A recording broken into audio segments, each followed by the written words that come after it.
Step of Bengal के online platform पर सभी दोस्तों को फिर से एक बार गुड इवनिंग। आज हम लोग जैसे पोस्ट में डाल चुके थे पहले कॉची प्रॉब्लम या कॉशी प्रॉब्लम के सेगमेंट 2 को करेंगे। ये हम लोगों के प्लेलिस्ट में पार्शियल डिफरेंशियल इक्वेशन के लेक्चर 3 होगा और कॉशी प्रॉब्लम पर सेगमेंट 2 होगा। इससे पहले सेगमेंट 1 में हम लोग ये प्रॉब्लम कर लिए थे जो कि CSIR जून 2023 पिछले महीने पूछा गया था। पहले हम लोग डिस्कस कर चुके थे कॉशी प्रॉब्लम क्या होता है, ये वाला कॉशी प्रॉब्लम, और फिर इसके बाद ये सोल्यूशन डिस्कस किए थे। इसके साथ और एक प्रॉब्लम किए थे। तो जो लोग नए हैं प्लीज़ एक बार जाके सेगमेंट 1 कॉशी प्रॉब्लम हम लोगों के लेक्चर 2 में मिलेगा, वहाँ पे पार्शियल डिफरेंशियल इक्वेशन में सेगमेंट 1 ऑफ कॉशी प्रॉब्लम देख लीजिए, क्योंकि वहाँ से आपको आसानी होगा। सेगमेंट 1 लंबा था, ये भी लंबा होने जा रहा है सेगमेंट 2, क्योंकि सेगमेंट 2 में जितना बचा हुआ थ्योरीज है कॉशी प्रॉब्लम के वो सारे हम लोग देखेंगे और उसके साथ 2-3 प्रॉब्लम भी कर लेंगे। ठीक, तो धीरे धीरे चलिए। पहले हम लोग जिसमें जाएंगे, यहाँ ये जो कॉशी प्रॉब्लम होता है इसका ज्योमेट्रिकल एनालिसिस हम लोग कर लिए थे। कैसे इंटीग्रल सरफेस पैदा होता है, कहाँ से इसका सॉल्यूशन, वो सारे इंटीग्रल सरफेस के ऊपर ही रहता है। ये सारे चीज़ आप लेक्चर 2 यानी सेगमेंट 1 में देख लीजिए। आज पहले हम लोग जो टॉपिक करेंगे वो होगा जो हमारे पास कभी भी पार्शियल डिफरेंशियल इक्वेशन कोई भी दिखेगा ना, वो पार्शियल डिफरेंशियल इक्वेशन बेसिकली जो होगा वो 4 टाइप का होगा। ये 4 टाइप आज हम लोग यहाँ पहले देखेंगे। क्यों देखेंगे इसके बारे में हम लोग थोड़े देर बाद आएंगे। पहले लीजिए पहला टाइप 1 को इस साइड लिख लेते हैं। आपके पास होगा Pxy, उसके साथ एक स्मॉल p प्लस Qxy यानी xy का कोई फंक्शन, उसके साथ q होगा, और राइट हैंड साइड में होगा r, उसके साथ xy into Z plus s किसी फंक्शन वो xy का होगा। अब बात ये आता है कि ये जेड क्या है। देखिए ये जेड CSIR में u से रिप्लेस किया जाता है।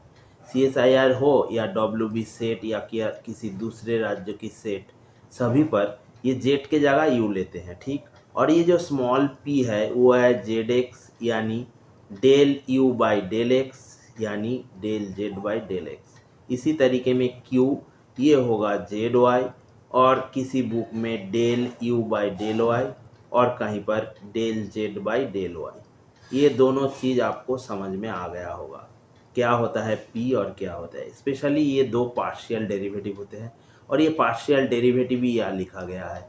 उसके साथ जो p और q होता है, देखिए ये सारे एक्स वाई के फंक्शन हैं।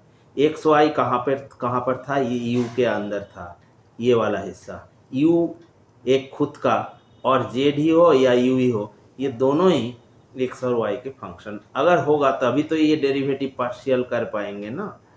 तो पहले देख लीजिए इस टाइप का जो इक्वेशन कहीं पर भी आपको दिख गया, ये वाला हिस्सा, इसको हम थोड़े दूसरे कलर से मार्क करते हैं। चलिए, ये वाला हिस्सा अगर कहीं आपको दिख जाएगा ना, ये सारा, तब ये हिस्सा सीधा सीधा जैसे बनाया गया है ये होगा सीधा आपके पास linear equation, linear PDE, partial differential equation. खासियत देखिए एक एग्जाम्पल ले लेते हैं तब आपको समझ में आ जाएगा। y(x² into P plus p plus xy² into q equal to xyz, उसके साथ जुड़ा हुआ है x² y³। यहाँ पे देखिए p के साथ जो है वो xy का फंक्शन, जैसे ये pxy तब ये है, qxy ये है, और उसके साथ जो p और q ऐसे ही रहा है। और इधर आइए राइट हैंड साइड में, ये rxy, यहाँ पे देखिए xy था और उसके साथ एक z जुड़ा हुआ है। यही खासियत है। देखिए p Q and Z all are linear, P Q Z इसके पावर में हर एक जगह आपको वन ही केवल दिख रहा है, तो इसलिए इस टाइप का इक्वेशन होगा लीनियर पीडी, और ये पीडी का फास्ट क्लासिफिकेशन होगा। क्लियर। अब आ जाइए दूसरे रिजल्ट पर। दूसरे रिजल्ट एक ही तरीके का होगा। यहाँ पे लेफ्ट हैंड साइड तो बराबर ऐसे ही रहेगा, इसको हम छोटे हिस्से में लिखेंगे अभी, P X Y into P plus Q X Y into Q equal to, right hand side में ख्याल कीजिएगा आर एक्स वाई जेड, ये जेड आपके लिए एग्ज़ाम में यू से रिप्लेस होगा जैसे यहाँ डाला हुआ है, ठीक, तो उसमें घबराने वाली कोई बात नहीं है। तो इधर आइए, मान के चलिए एक example, X Y into P plus X square Y into Q, यहाँ पे पी और क्यू के पावर में तो आपको वन दिख ही रहा होगा, लेकिन खासियत देखिए इधर आर फ्री है, यानी ये हो सकता है एक्स स्क्वायर वाई स्क्वायर फिर जेड स्क्वायर, यहाँ पे देखिए जेड के ऊपर वन फिर से नहीं है, तो इसलिए इसको लीनियर नहीं कहा जाएगा, ये हो जाएगा सेमी लीनियर। क्यों सेमी? देखिए सेमी का मतलब है ऑलमोस्ट या आधा। देखिए P के ऊपर वन, Q के ऊपर वन, लेकिन Z के ऊपर वन हो सकता है या वन को छोड़ के कुछ भी हो सकता है, इसीलिए इस टाइप का इक्वेशन होगा सेमी लीनियर। ठीक, ये था दूसरा क्लासिफिकेशन। मार्क कीजिए कोई दूसरा कलर से, जब आप कर रहे हैं ना तो कॉपी में सारे चीज़ों को मार्क करते हुए चलिए, क्योंकि ये आपके लिए काम आने वाला है। ये हो गया दूसरा पार्ट। ठीक, चलिए आ जाइए तीसरे हिस्से में, जो कि बहुत ही इम्पोर्टेंट होने वाला है, तीसरा हिस्सा। ठीक, अब जब तीसरे हिस्से में जाएंगे तब P यहाँ पे जो एक्स वाई दिख रहा था ना, उसमें आ जाएगा एक्स वाई यू या जेड, यू या जेड एक ही है, यू उसके साथ small p plus Q X Y Z, उसके साथ एक यू आएगा या जेड आएगा, एक्स वाई यू या जेड उसके साथ क्यू, और इधर आर ऐसे ही रहेगा एक्स वाई जेड यानी एक्स वाई यू। ठीक, तो यहाँ पे देखिए खासियत, जैसे एक एग्जांपल ले लेते हैं, X square U into P plus Y square U into Q equal to X Y. ठीक, अब देखिए खासियत क्या है, इधर P के पास P के साथ जो फंक्शन अब तक बन रहा था वहाँ पे सिर्फ x और y का ही फंक्शन था, लेकिन इधर देखिए u भी आ चुका है, ये u। ठीक, तो इस दौरान ये जो आ गया है ना, इसलिए इस टाइप का इक्वेशन हो जाएगा क्वासी लीनियर, यानी P और Q ये तो पावर में वन रख के चलेगा यानी लीनियर होगा, लेकिन वहाँ पे क्यू यू आ जाएगा या तो फिर जेड आ जाएगा। देखिए तो इस प्रॉब्लम को, इसको ध्यान से देखिए, ये वाला यू एक्स ये क्या था P, इसके साथ देखिए तो एक यू आ चुका है ना, प्लस यहाँ पे यू आई वो उसके साथ वन है और फिर इधर जीरो है, तो इस जीरो को तो छोड़िए, इस जीरो को राइट हैंड साइड जो था वो तो एक्स वाई जेड का यानी यू का ही फंक्शन रहेगा, यहाँ पे जीरो है, लेकिन खासियत देखिए P के साथ अब तक इन दोनों सेगमेंट में P के साथ स्मॉल p या स्मॉल q के साथ जो फंक्शंस P और Q कैपिटल आ रहा था वो केवल और केवल एक्स वाई का फंक्शन था, लेकिन इधर u आ चुका है, यानी जब भी आपके पास यू एक्स के साथ या यू वाई के साथ u दिख गया या फिर यू स्क्वायर ऐसा कुछ दिख गया तो हमेशा एक क्वासी लीनियर होता इक्वेशन होता है। और देखिए क्वासी प्रॉब्लम जो था ये हमेशा तब एक क्वासी लीनियर इक्वेशन है। किसी भी दिन इस पे क्वेश्चन आ सकता है कि क्वासी प्रॉब्लम कौन सा सेगमेंट में जाएगा, क्या ये लीनियर होगा, क्या ये सेमी लीनियर होगा या क्वासी लीनियर, तो सीधा सीधा इसका आंसर बन जाएगा क्वासी लीनियर। ठीक, अब आ जाइए, हो तो सकता है, मान के चलिए ऐसा एक इक्वेशन आ गया p square plus q square equal to one, या फिर p q equal to one z यानी u, p q equal to u आ गया। इस दोनों को ध्यान से देखिए, इन दोनों को। ठीक, यहाँ पे क्या है देखिए, P उसके पावर में 2, Q में 2 चला आया है, यानी ये लीनियर टर्म जो है ना ये पहले ही हट जाएगा, और फिर अगर लीनियर हट गया तो इन तीनों में तो नहीं आएगा, तब ये होगा नॉन लीनियर। ठीक, और ये नॉन लीनियर इक्वेशन को सॉल्व करने के लिए आप में से बहुत लोग जानते होंगे चार पीट मेथड के यूज किया जाता है। और ये चारपीट मेथड आने वाले दिन में यानी दिसंबर के CSIR में या तो फिर WB सेट 2023-24 जो दिसंबर जनवरी में आने वाला है उसमें आ सकता है एक क्वेश्चन चारपीट मेथड जो कि नॉन लीनियर इक्वेशन है। तब नॉन लीनियर कहाँ होगा? मेनली टू टाइप देखिए, P और Q के पावर ऐसा हो सकता है या फिर इन दोनों में मल्टीप्लाई। यहाँ भी तो लीनियरिटी खत्म हो चुका है क्योंकि P इंटू Q यानी 2 हो चुका है। जैसे होते हैं ना आपके पास x² plus XY plus Y², यहाँ पे 2, यहाँ पे 2, यहाँ पे भी 1 प्लस 1 2, तो ये सेकेंड डिग्री कर्व कहलाता है। ठीक, तो इसी तरीके में कब तब एक बार रिकैप कर लेते हैं। लीनियर कब होगा? जब P और Q 1 तो होगा ही, उसके साथ साथ यहाँ कोई आपको जो दिखेगा ये Z हिस्सा ये भी लीनियर होगा, तब प्योरली लीनियर। जब Z के ऊपर रेस्ट्रिक्शन नहीं रहेगा, बाकी सेम रहेगा, तब सेमी लीनियर। और जब P और Q 1 तो रहेगा लेकिन उसके साथ वो U या Z आ जाएगा, तब हो जाएगा क्वासी लीनियर। ये आपके लिए काम का चीज़ है ये क्वासी लीनियर वाला, और इसमें सवाल एक आध आता रहता है। कैसे? देखिए, आ जाइए। ये एक सवाल हम लोगों ने उठाए हैं WB सेट 2022 में आया हुआ एक सवाल जो कि बिल्कुल आसान इसी प्रॉपर्टी पर पूछा गया था। Which of the following differential partial equation is quasi linear. तो हम लोग क्या कह चुके हैं? क्वासी लीनियर कब होगा? जब ux के साथ आपका कोई u वाला फंक्शन हो सकता है, u² u⁻½ ऐसा कुछ दिख जाए, और या तो फिर uy के साथ ऐसा कुछ दिखे u इस टाइप का। तो देखिए तो इसमें से कौन कौन सा में उस वो है। लेकिन ये क्वेश्चन को करने के लिए एक्चुअली ये एक रिवाइज टाइप का क्वेश्चन है। यहाँ पे सारे आइडियाज़ है। देखिए ये वाला हिस्सा देखिए, पहले बी, ऑप्शन बी में आइए।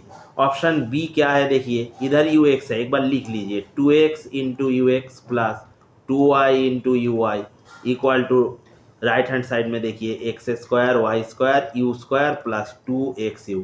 अभी अभी हम कर चुके हैं ना लेफ्ट हैंड साइड, तो लीनियरिटी दिखा रहा है, लेकिन इधर ये u² स्क्वायर हो जाने के कारण ये सेकेंड कैटेगरी में आएगा यानी सेमी लीनियर। ये देखिए z² से मिलता जुलता है, ठीक, तब ये सेमी लीनियर होगा। यानी ये दूसरा ऑप्शन था सेमी लीनियर, लेकिन क्या सेमी लीनियर उन लोगों ने पूछे थे? नहीं, तो ये चला जाएगा।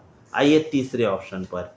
तीसरे ऑप्शन क्या है? देखिए 2x ux plus 2y uy और राइट हैंड साइड में 2xu, यानी या इधर भी 1 इधर भी 1, ये दिख रहा है ना आपके पास। तो u का पावर 1 और इधर pq, ये वाला तो q था और ये वाला p था, यहाँ पर भी 1 1, तो ये क्या बन चुका है? ये बन चुका है लीनियर इक्वेशन।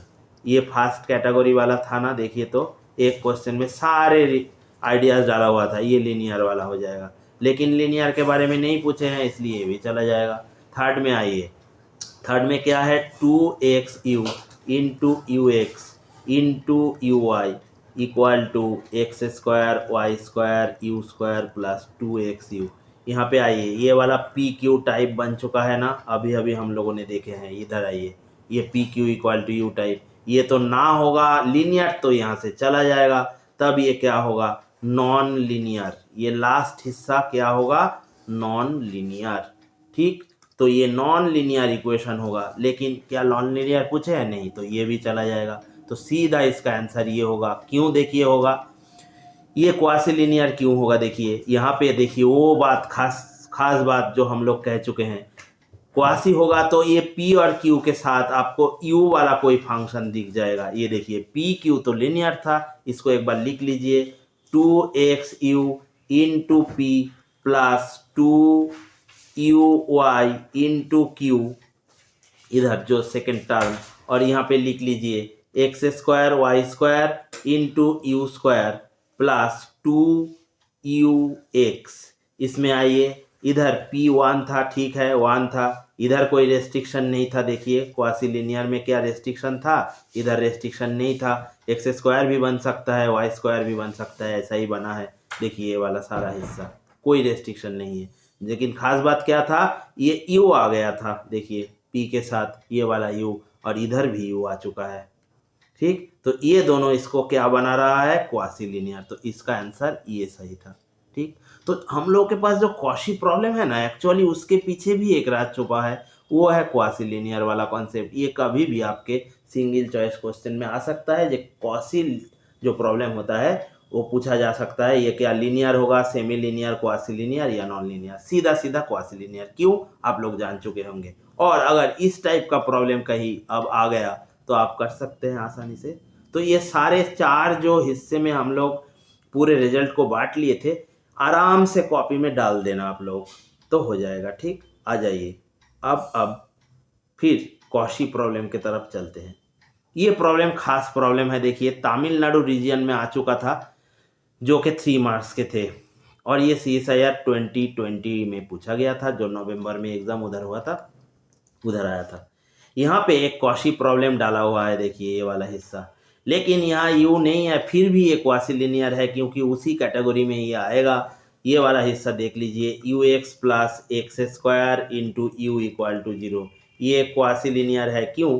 क्योंकि कॉशी प्रॉब्लम हमेशा क्वासी लीनियर ही तो होता है। इधर देखिए एक बार खासियत, आप इसको लीनियर भी क्या कह सकते हैं, इधर आ जाइए। यहाँ पे पी क्यू वाला रेस्ट्रिक्शन, ये इसमें कोई रेस्ट्रिक्शन नहीं है, और पी और क्यू के पावर में तो 1 ही है। इधर देखिए तो इस प्रॉब्लम में इधर यू एक्स, ये है पी प्लस ये होगा X square into Q equal to 0। तो ये जो प्रॉब्लम आ चुका है ना, ये प्रॉब्लम हम ऐसे जब हम इसको 3 हिस्से में यानी 4 हिस्से में सॉरी बांट लिए थे, तब ये लीनियर था ना, तो ये लीनियर बन चुका है, ये लीनियर हो गया है। ठीक, इसलिए देखिए CSIR वालों ने कहीं पर भी इसके ऊपर कॉशी ऐसा कुछ कंडीशन नहीं डाले हुए थे।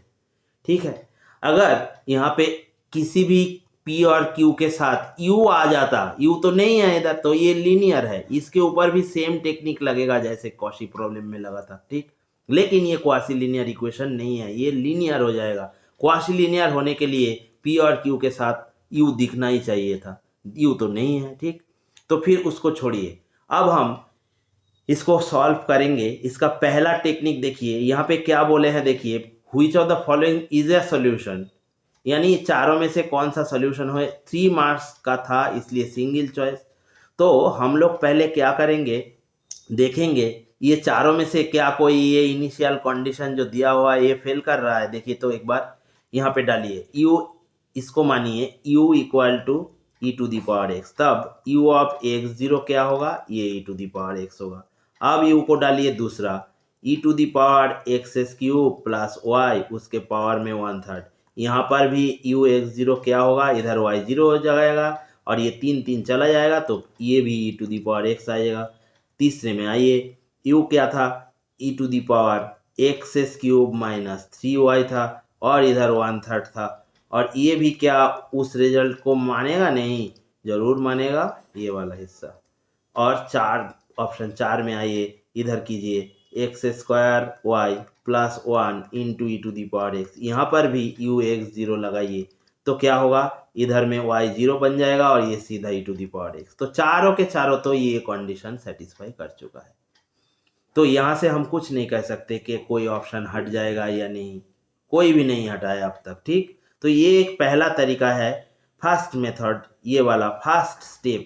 यहाँ पे अगर कुछ फेलियर आ जाता ना, तो ख़त्म, वही वो ऑप्शन यहाँ पर ही ख़त्म हो जाता। इसको मार्क कर लीजिए पहले आप फर्स्ट स्टेप को। सेकेंड स्टेप में हम लोग क्या करेंगे इस प्रॉब्लम के बारे में, सेकेंड स्टेप में सीधा सीधा इसके सल्यूशन के तरफ जाएंगे। ठीक, इसका सल्यूशन क्या होने वाला है, देखिए, जैसे हम लोग कर चुके थे पहले, क्या था, U X plus X square into U Y equal to 0। तो हम लोग सेगमेंट 1 में जो मेथड डाले थे उसको कर लेना। आप लोग क्या कीजिएगा, D X by 1 equal to D Y by X square equal to D you by 0। ठीक, अब यहाँ पे हम लोग पैरामीटराइजेशन किए थे इनिशियल कंडीशन को देखकर, कर लीजिए। x में क्या रखे थे, x को t रखे थे, y तब 0 था, और u बन गया था e to the power x यानी xt, यानी ये e to the power t। ठीक, अब यहाँ आइए, पहले दो में से हम लोगों के पास क्या रहेगा, X square D X equal to D Y.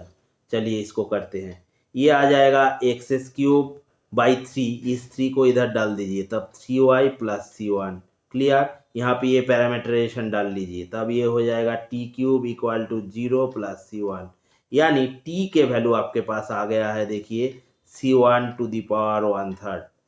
ठीक, अब इधर आ जाइए, ये क्या था, u इक्वल टू du0 यानी u इक्वल टू C2। ये सारे आइडिया सेगमेंट 1 में डाला हुआ है, देख लीजिएगा वहाँ से। हाँ, तब ये u आ गया C2, और u को क्या पकड़े थे, e to the power t, तब C2 आ गया e to the power t। t क्या था यहाँ पे डाल दीजिए, e to the power t था, देखिए C1 टू दी पावर 1/3। ठीक, अब C1 के वैल्यू यहाँ से लेके इधर डाल दीजिए, तब ये क्या हो जाएगा, इधर तो u था, सॉरी इधर u था, तो u क्या बन जाएगा, u इक्वल टू यहाँ से लिख सकते हैं u equal to E to the power C1 के जगह यहाँ से मिलेगा C1, देखिए C1 मिलेगा x³ माइनस 3y, इस 3y को इस साइड ले जाइए, तब क्या हो जाएगा, e to the power C1 के जगह लिखेंगे x³ minus 3y whole to the power 1/3। ये वाला कोई क्या कोई ऑप्शन पे है, ज़रूर है, देख लीजिए ये वाला हिस्सा, क्योंकि ये सिंगल चॉइस है तब तो यही आंसर हो जाएगा, बाकी तीनों गलत, तो ये इसका काम इधर ही ख़त्म। लेकिन एक बात पे ध्यान दीजिएगा, अगर ये मल्टीपल सिलेक्ट क्वेश्चन होता और यहाँ पे एक से ज़्यादा सॉल्यूशन एग्जिस्ट कर जाता, तब बाकी को भी चेक करना पड़ता। और कैसे चेक कर सकते थे आप लोग, देखिए एक तो कर सकते हैं, ये वाला जो e to the power x पहले को पकड़िए, ये वाला e to the power x, और इधर लेफ्ट हैंड साइड में डालिए, u अगर e to the power x होगा तो ux क्या होगा, वही होगा, और uy क्या होगा, 0 होगा, तब यह डालिए तो लेफ्ट हैंड साइड में क्या होगा, देखिए e to the power x plus x² into 0 equal to आ जाएगा e to the power x, जो 0 के बराबर नहीं होगा, क्योंकि e to the power x का कार्व देख लीजिए ऐसा होता है, ये कभी 0 नहीं बनता, तब 0 नहीं होगा तो ये चला जाएगा। लेकिन इस मेथड में क्या कमी है, देखिए यहाँ पे एक एक के लिए आपको कैलकुलेशन करना पड़ेगा, दूसरे में भी करना पड़ेगा, तीसरे में, और देखिएगा आप तीसरा सेटिस्फाई कर रहा है इस इक्वेशन को। ये भी एक तरीका है एग्ज़ाम में जो आप अपना सकते हैं, अगर कोई दूसरा तरीका आपको याद नहीं आ रहा है तब, लेकिन जब ये पैरामीटराइजेशन याद है तो इसको ही इस्तेमाल कीजिए। लेकिन खासियत यहाँ पर भी एक है, देखिए हो सकता है यहाँ ये अगर MSQ हो जाता है, यानी एक से ज़्यादा 4.75 वाला जैसा होता है, उधर एक से ज़्यादा मार्क्स आंसर अगर सही हो जाता, तब आपको क्या करना पड़ता, देखना होता बाकी कोई ये इसको सेटिस्फाई तो नहीं कर रहा है ना, क्योंकि इनिशियल कंडीशन तो चारों के चारों मान के चल रहा था। ठीक, तो इसलिए हम लोग एक बहुत ही इम्पोर्टेंट तरीका इधर आजमाने वाले हैं, देखिए वो क्या है, ये है फॉर टाइप ऑफ सॉल्यूशन। इस सॉल्यूशन जो होता है ये 3 टाइप का होता है। इसके लिए हमको क्या करना है, सिर्फ देखिए हम लोग एक चीज़ करेंगे, ऊपर लिखेंगे P, इधर लिखेंगे Q, इधर लिखेंगे R। ठीक, नीचे लिखेंगे dx/dt एट P0 यानी इनिशियल पॉइंट पर, इधर लिखेंगे dy/dt एट P0, इधर लिखेंगे du/dt एट P0। अब आइए इस प्रॉब्लम के ऊपर, यहाँ पे क्या पैरामीटराइजेशन किए थे हम लोग, x को क्या पकड़ के रखे थे, x को इधर पकड़ के रखे थे हम लोग t, तब y क्या था 0, और u क्या था e to the power t। तब ये वाला जो हिस्सा, ये P0 यानी इनिशियल वैल्यू प्रॉब्लम में ये P0 वाला जो हिस्सा है ये पैरामीटराइजेशन को सिग्निफाई करता है। तब P ऊपर देखिए, P क्या था, इसका कोएफिशिएंट 1, तो 1 इधर डाल दीजिए, नीचे आ जाइए dx/dt क्या बनेगा, यहाँ से dx/dt 1, तो इधर 1 डाल दीजिए। ठीक, अब इधर आइए, Q क्या था, देखिए x² यानी t², तो इधर t² लिखना पड़ेगा, और dy/dt ये तो 0 था y, तब dy/dt भी 0 बनेगा। और इधर आ जाइए, इधर r क्या था, देखिए r था, देखिए r के कोएफिशिएंट 0 था यानी ये 0, और नीचे du/dt ये वाला हिस्सा e टू दी पावर का डेरिवेटिव करेंगे t के रेस्पेक्ट में, तो e to the power t आएगा। अब देखिए 3 रेशियो 1 2 3 आपके पास आ चुका है। जैसे आप क्रैमर रूल में करते हैं डिटर्मिनेंट करते हुए, उधर क्या करते हैं, पहला 2 अगर अनइक्वल आ गया तो वहाँ से हम लोग कह देते हैं यूनिक सोल्यूशन। इस पे ध्यान दीजिएगा, यहाँ पे यूनिक सोल्यूशन है। अगर पहला दोनों अनइक्वल आ गया तो यूनिक। अगर क्या हुआ, रेशियो 1 दूसरे के साथ इक्वल आया और तीसरे के साथ भी इक्वल आ गया, तब आप लोग लिखते हैं इनफाइनाइट सोल्यूशन। जैसे क्रैमर रूल में डालते हैं ऐसे ही होगा इधर भी, इनफाइनाइट सोल्यूशन। और एक केस है बनता है, पहला दो इक्वल आ गया लेकिन तीसरे के साथ अनइक्वल आ गया, तब आप लोग कहते हैं नो सोल्यूशन। ये तीनों चीज़ इधर एग्जाम में डाला जाता है बीच बीच में, आप लोग आराम से ध्यान दीजिएगा। अब आ जाइए इस प्रॉब्लम के ऊपर। यहाँ पे क्या बन रहा है देखिए, ये वाला हिस्सा आप लोगों के पास आ चुका है। ठीक, अगर यूनिक होना है तो इसको अनइक्वल लाना पड़ेगा। देखिए ये इक्वल कब हो सकता है, जब टी स्क्वायर इंटू 1 यानी T square equal to 1 into 0 यानी 0 के साथ बराबर होगा। ये कब हो सकता है, केवल और केवल टी 0 होगा तब। लेकिन यहाँ पे क्या टी एक्स, टी यानी एक्स के ऊपर कोई रेस्ट्रिक्शन नहीं लगा हुआ है, तो x in general real number से आएगा जो कि minus infinity less x less infinity type का होगा। तो जीरो को छोड़ के भी तो सारे वैल्यूज है, लेकिन यहाँ पे ये दोनों इक्वल तब भी आ सकता है जब टी 0 है। लेकिन क्या रिस्ट्रिक्शन दिया हुआ है, ये रिस्ट्रिक्शन बहुत ही काम का चीज़ है। इधर दिया होता तो आपको उसी तरीके में सोचना पड़ता था। देखिए तो एक बार, इसलिए हम लोग आज के लेक्चर में पहले इस प्रॉब्लम को लिए थे। देखिए ये एक्स आर में बिलोंग करता है ना, तो एक्स आर में बिलोंग करता है यानी 0 को छोड़ के भी हो सकता है, फ्री रखा गया है इधर, तब 0 को छोड़ के सारे रिजल्ट आ जाएगा। ये दोनों बराबर जरूर होगा लेकिन केवल और केवल 0 पर, लेकिन यहाँ पे वो तो डाला नहीं है। तो इन जनरल क्या होगा, अनइक्वल होगा, और अनइक्वल होगा तो क्या होगा, यूनिक सोल्यूशन होगा। इसलिए हम लोग यहाँ पर ही ख़त्म किए हैं, और ये सिंगल चॉइस का था तो यही इसका आंसर था जो हम लोग पैरामीटराइजेशन के थ्रू इधर कर लिए हैं। ये तो हम लोग सेगमेंट 1 में डिस्कस कर चुके हैं, वहाँ से देख लीजिएगा। अब आ जाइए आज के लास्ट प्रॉब्लम के ऊपर, जो कि ये यूनिक या वाला सारे हिस्से आपको बता देगा। ये और एक प्रॉब्लम है जो 2022 में यहाँ पे आया हुआ है। देखिए यूटी, इसको लिख लेंगे हम लोग एक बार तरीके में, और यहाँ पे इसके कौन कौन सा ये सोल्यूशन होगा, नीचे चारों दिया हुआ है।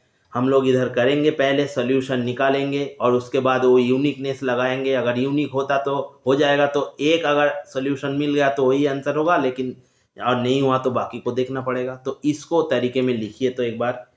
यहाँ पे देखिए एक खासियत क्या है, इधर u ज़्यादातर एक्स वाई का फंक्शन दिया होता है लेकिन t डाला हुआ है। हम लोग क्या करेंगे, u को एक्स वाई पकड़ के चलेंगे, यानी पहले वो t को y पकड़ के चलना है। तब चलिए ये प्रॉब्लम क्या बन जाएगा देखिए।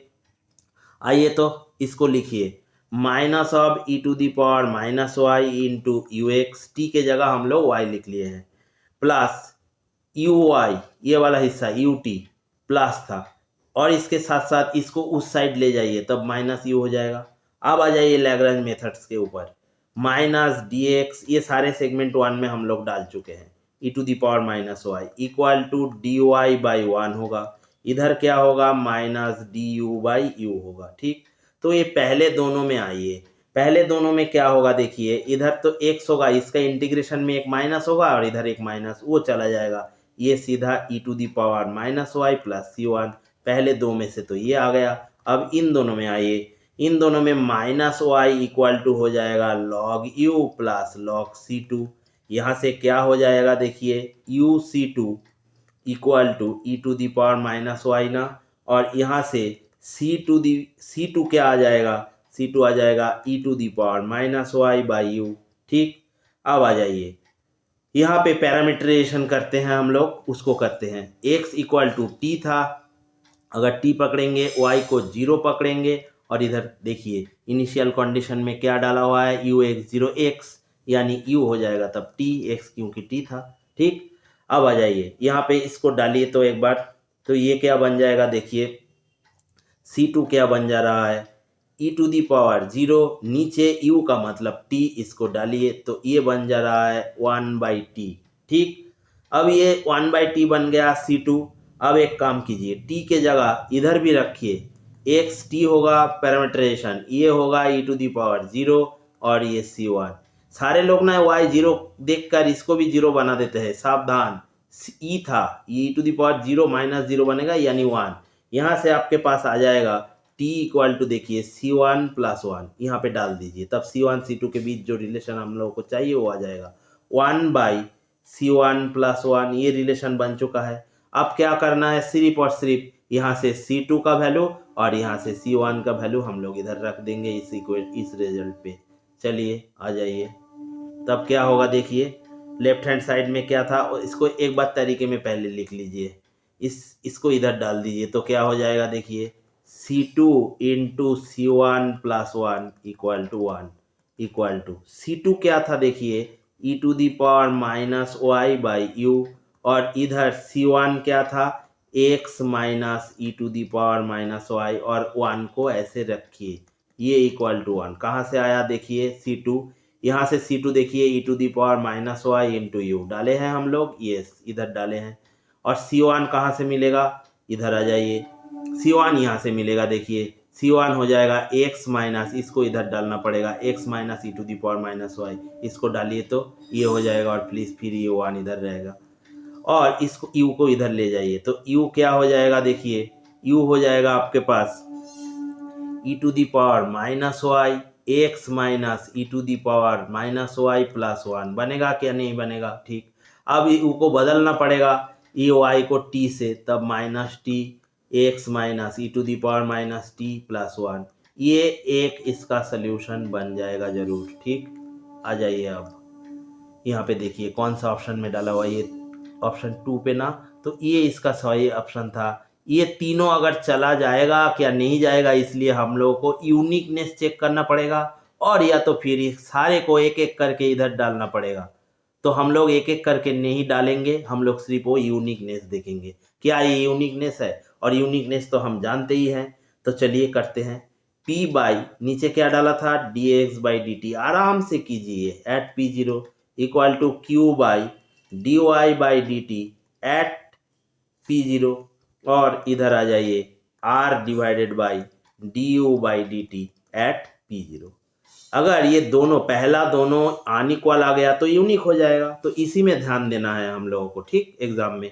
तो p क्या था देखिए, p था minus of E to the power minus t ना, ये वाला हिस्सा, इधर आ जाइए, p था ये वाला हिस्सा, y तो t था एक्चुअली, तो इसलिए हम लोग t डाल लिए हैं, ठीक है। तो ये बन गया है माइनस टी। अब देखिए y को हम लोग क्या पकड़ के चले थे, देख लीजिए एक बार, ये पैरामीटराइजेशन यहाँ पे एक काम कीजिए, पहले आप इसको पहले y रखिए, और y को क्या डाले थे, y को डाले थे 0, तो इधर ये बन जाएगा ई टू दी पावर 0 यानी -1, और इसके शुरू में -1 है, ये -1 ऊपर बन गया। नीचे क्या बनेगा देखिए, नीचे बनेगा dx dt, x को क्या पकड़े थे t, इधर आ जाइए, पैरामीटराइजेशन में क्या किए थे, x को t पकड़ के चले थे, तो dx बाई dt क्या बन जाएगा 1, यानी ये आ चुका है -1/1, क्लियर। और इधर आ जाइए, q क्या था देखिए, q था दूसरा कोएफिशिएंट, q इधर लगा हुआ है, देखिए हम लोग जब तरीके में लिखे थे, इधर देखिए q, इधर ये 1 था ना, तो इधर इस 1 को डाल दीजिए ऊपर, और नीचे आ जाइए dy dt, y को तो 0 पकड़े थे, तो ये सीधा 0 बन जाएगा। अब लेफ्ट हैंड साइड में क्या आया -1, इधर में क्या आया इनफाइनाइट रिजल्ट, तो ये क्या बराबर है, नहीं है, तो क्या है सल्यूशन यूनिक है। और यूनिक अगर हो जाएगा तो ये सिर्फ बाकी ऑप्शंस को चेक ही नहीं करने का है, ये सीधा आंसर हो जाएगा, और यही डाला हुआ था CSIR वालों ने, इसका आंसर यही दिया हुआ था, फाइनल में भी ये आया है। देखिए इस साल जो क्वेश्चन हुआ था ना, ये 2023 वाला हिस्सा, ये इसका फाइनल आंसर की अब आ चुका है, तो वहाँ पे काफ़ी सारे जगह थोड़ा बहुत चेंजेस आया है, फाइनल आंसर की अब हम लोगों के पास है। तो अब हम उस क्वेश्चन को पूरी तरह से एनालिसिस कर सकते हैं, और हम लोग करेंगे भी आने वाले दिन में। अब धीरे धीरे एक एक सवाल हम लोग कर लेंगे। देखिए हम लोग CSIR 2023 का ये 3 मार्क्स का क्वेश्चन ये वाला कर लिए थे, लेकिन 4.75 वाला 2 क्वेश्चन रह गया था, 9.5 मार्क्स का टोटल, वो हम लोग लेक्चर 4 यानी इसका सेगमेंट कॉची प्रॉब्लम जो होगा 3 में करेंगे। और आने वाले दिन में कॉशी प्रॉब्लम के ऊपर बहुत सारे PYQ कर लेंगे, हम ये आशा रखते हैं। तो आई होप आज का वीडियो आपका समझ में आ गया होगा, और जिसकी कोई की क्या ये हो भी तो सकता है कि आप में से किसी को ये समझ में ठीक तरीके में नहीं आया, तो हम लोग के व्हाट्सएप नंबर में जो ग्रुप डाला हुआ है उस ग्रुप में आप ज्वाइन कर सकते हैं, या तो फिर यहाँ पर क्वेरीज डाल सकते हैं, या तो फिर हम लोग यूट्यूब चैनल के कमेंट्स बॉक्स में डाल सकते हैं। तो हम लोग कोशिश करेंगे आप लोगों के पूरे 100% सेटिस्फेक्शन जैसे आए उसके लिए। तो आज के लिए इतना ही। Good night.